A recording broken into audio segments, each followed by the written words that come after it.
What if there were places on Earth where stepping in means you might not step out? Places where survival isn't measured in days, but in minutes. Welcome to Nomad's Echoes, where we explore the most extreme, forbidden, and off-limits places on our planet. From landscapes that can literally boil you alive to islands ruled by deadly creatures. These are the corners of the world where the rules of survival simply don't apply. Today, we cross the line into Earth's forbidden zones. Our journey starts in a place that's been called the gateway to hell. Welcome to the Danakil Depression in Ethiopia. This isn't just any desert, it's a geological war zone and one of the hottest, lowest, and driest places on Earth. It sits more than 100 meters below sea level, and the average temperature hangs around a blistering 34 degrees Celsius or 94 Fahrenheit all year long. But average doesn't really mean much here. Temperatures regularly spike above 50 degrees Celsius or 122 Fahrenheit, making it feel like you stepped on another planet. The ground itself is a minefield. What looks like a solid crust might just be a thin layer over scalding hot liquid ready to collapse. The landscape is a psychedelic nightmare of green, orange, and yellow. But those aren't flower fields. They're vast pools of corrosive acid, bubbling sulfur lakes, and hydrothermal vents that can dissolve flesh and equipment. The air is a weapon, thick with poisonous volcanic gases that can choke you in minutes. You'll often see dead birds around the edges of these pools, a silent warning about the air and water. And if the toxic earth wasn't enough, the Danakil is also home to Erta Ale, one of the few continuously active volcanoes in the world. Its crater holds a permanent churning lake of lava that's been bubbling for a century, a real window into the planet's molten heart. The trek to see it is grueling, but the volcano's unpredictable nature is the real danger. For a long time, human conflict made things even worse. Its location near the Eritrean border meant the area was politically unstable. Today, things are more controlled, but independent travel is completely forbidden. You have to go with a registered tour complete with armed escorts and military personnel who get you through a network of checkpoints. While that's made it safer from human threats, the planet is still in charge here. Ignoring your guide or underestimating the heat are mistakes you only make once. The Danakil is a brutal, mesmerizing reminder that some parts of our world are just not meant for us. So we've seen a place that's deadly because it's empty. Now let's go somewhere that's dangerous because it's absolutely bursting with life. This is the Amazon rainforest, a massive labyrinth holding 10% of the world's known species, which means it also has an incredible variety of ways to kill you. The environment alone is constantly working against you. The humidity drains your energy. Flash floods can reshape the landscape in minutes, and under the dense canopy, getting lost is practically a guarantee if you're not careful. But the true masters of this realm are its inhabitants.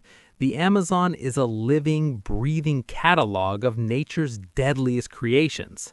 You've got the black caiman, for instance. Growing up to 20 feet long, it's the apex predator of the Amazon's waters, with jaws strong enough to crush just about anything that gets too close. On land, the threats are just as real. The bushmaster viper lies perfectly camouflaged on the forest floor, packing a bite few people can recover from. But danger doesn't always come in a big package. The bullet ant's sting is legendary, delivering waves of throbbing pain that feel like being shot and can last for 24 hours. The rivers are no safer. They're home to the famous red-bellied piranha, and then there's the electric eel, which can unleash up to 600 volts. You've even got the candiru, a tiny parasitic catfish with a horrifying reputation. And yes, there are sharks. The bull shark, famous for its aggression and ability to live in fresh water, has been spotted deep in the Amazon River. The forest is also crawling with venomous spiders, poison dart frogs, and the most powerful predator in the Americas, the jaguar. But maybe the biggest mystery of the Amazon isn't its wildlife, it's the people hiding within it.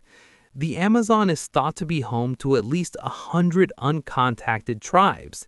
These are communities that have chosen total isolation, often because of violent encounters with the outside world in the past. Their existence is fragile, threatened by illegal logging and mining. Fleeting glimpses of them, like the Nomad people, serve as a powerful reminder that this forbidden zone isn't just a wilderness, it's a home that needs protecting. All right, next we're heading to an archipelago in Indonesia where myth becomes reality in the form of a living, breathing dragon. This is Komodo Island, home to the world's largest lizard, the Komodo dragon. This isn't some fairy tale monster, it's a 3-meter-long, 150-kilogram predator that has dominated its ecosystem for millions of years, with a terrifying mix of brute strength and biological weapons. Seeing a Komodo dragon is like looking back into a prehistoric age. They're strong enough to ambush and take down prey as big as a water buffalo. But it's not just their size that makes them so scary. For years, scientists thought their main weapon was a nasty cocktail of bacteria in their saliva that cause fatal infections. And while their mouths are full of bacteria, the real truth is even terrifying. Komodo dragons are venomous. They have glands in their lower jaws that secrete a complex toxin. When they bite, this venom immediately sends the victim into shock by causing a massive drop in blood pressure and stops the blood from clotting. The prey doesn't die from infection days later. It bleeds out in hours. This makes the Komodo dragon one of the most efficient hunters in the reptile kingdom. While they are incredible animals, they're also incredibly dangerous. Attacks on humans are rare, but they happen, and they can be fatal. Between 1974 and 2012, there were 24 recorded attacks, and 5 of them were deadly. In 2007, an 8-year-old boy was killed on the island, a tragic reminder of their raw power. The risk is so real that all visitors must be with experienced rangers who carry long, forked sticks to fend off any dragon that gets too bold. Our next stop is a place whose name says it all: Death Valley. This slice of California and Nevada is a land of extremes. It's the hottest, driest, and lowest spot in North America. It holds the record for the highest air temperature ever reliably recorded on Earth, a mind-boggling 56.7 degrees Celsius, or 134 Fahrenheit back in 1913. Standing in Badwater Basin, 86 meters below sea level, on a summer day is like standing in an oven that's actively trying to kill you. The main danger here is hyperthermia. Summer temperatures often pass 49 degrees Celsius or 120 degrees Fahrenheit, and the sun is just relentless. There's no shade and no moisture in the air. In these conditions, your body fights a losing battle. The air is too hot to cool you down, and your sweat evaporates instantly so you don't even realize how quickly you're dehydrating. Rangers will tell you it's a horrifyingly fast process. Once your core temperature rises, you get dizzy and confused. A little hotter, and your central nervous system starts to fail. You can become disoriented, have seizures, or fall into a coma.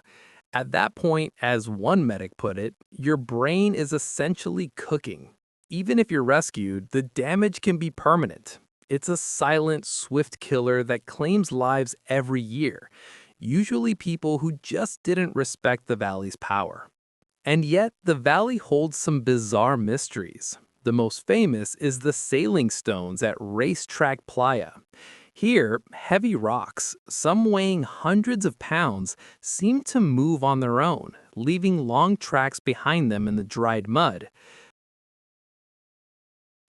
Okay, we've done dry heat, now for a place that's just as deadly but for the opposite reason. It's a giant, beautiful wetland. This is the Okavango Delta in Botswana. Every year, floodwaters from Angola pour into the Kalahari Desert, creating a 15,000 square kilometer maze of clear channels and islands. It's a stunning oasis that attracts huge numbers of wildlife. But all this beauty hides a deadly secret. These waters are the hunting ground for two of Africa's most dangerous animals. Swimming here is a very bad idea, and for good reason. The delta has a massive population of Nile crocodiles, some growing up to 20 feet long. They're masters of the surprise attack, lurking just under the surface. But as dangerous as the crocs are, they're not the deadliest animal in the delta. And the number one killer might surprise you. It's the hippopotamus. We tend to think of them as gentle giants, but hippos are incredibly territorial and aggressive. They're responsible for more human deaths in Africa than any other large animal, killing around 500 people every year. A male hippo can weigh over 3,000 pounds and run up to 30 miles per hour on land. In the water, they're shockingly fast. Most attacks happen when someone in a boat accidentally gets between a hippo and deep water, or gets too close to a mother and her calf. Their huge jaws aren't for eating plants, they're weapons that can bite a small boat or a person clean in half. The classic way to see the delta is in a makoto, a traditional canoe. Gliding through the reeds is an amazing experience, but it also puts you right at eye level with the danger. In a Makoto, you feel every bit of your vulnerability. Your guides or polars are experts at reading the water and the animals, but the risk never goes away. A territorial hippo can flip a canoe in an instant, leaving you in the water. Even on land, you're not totally safe. The safari camps are unfenced, so wildlife wanders right through. It's normal to be escorted to your tent by armed guards at night because lions, leopards, and hippos often use the camp as a shortcut. The Okavango is the perfect paradox, a life-giving oasis in a desert where serene beauty hides a constant, deadly threat. For our last stop, we're heading to the bizarre moon-like landscapes of Azerbaijan. This country is the world capital of a strange and explosive phenomenon, mud volcanoes. Of about 1,000 on the planet, nearly 400 of them are right here. But these aren't the huge lava-spewing mountains you're picturing. They're weird, bubbling mounds of earth that are seriously unpredictable. So how do they work? Basically, underground pockets of gas, mostly methane, build up incredible pressure. That pressure forces a mix of mud, water, and gas up to the surface, creating bubbling pools and cone-shaped hills.